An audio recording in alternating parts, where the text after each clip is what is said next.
Welcome to Kenton Teaches. Enjoy the video. In this video, I will show how to make your own kefir. First, gather your simple supplies. You will need active kefir grains, about 1 tablespoon, and fresh milk, preferably whole milk, around 2 cups. Also, have a clean glass jar, a non-metal strainer, and a stirring utensil ready. These basic items are all you need to begin your journey into homemade, delicious, and probiotic-rich kefir. This easy method ensures great results every time. Now, let's start the fermentation. Add your 1 tablespoon of kefir grains to the clean glass jar.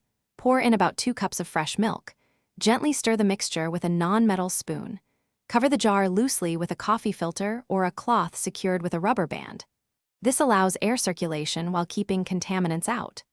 Let it sit at room temperature, ideally between 68 and 72 degrees Fahrenheit, for 24 to 48 hours.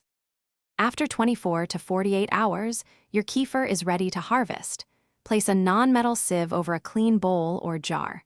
Pour the fermented milk and grains into the sieve. Gently shake or stir the mixture to help the thick kefir pass through. The grains will remain in the sieve, separated from your finished kefir.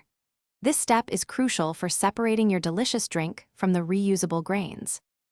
Now that you have separated your kefir, it's time to prepare for the next batch and enjoy your creation. Place the harvested kefir grains into a new clean jar with fresh milk to start another fermentation. Store your finished kefir in the refrigerator.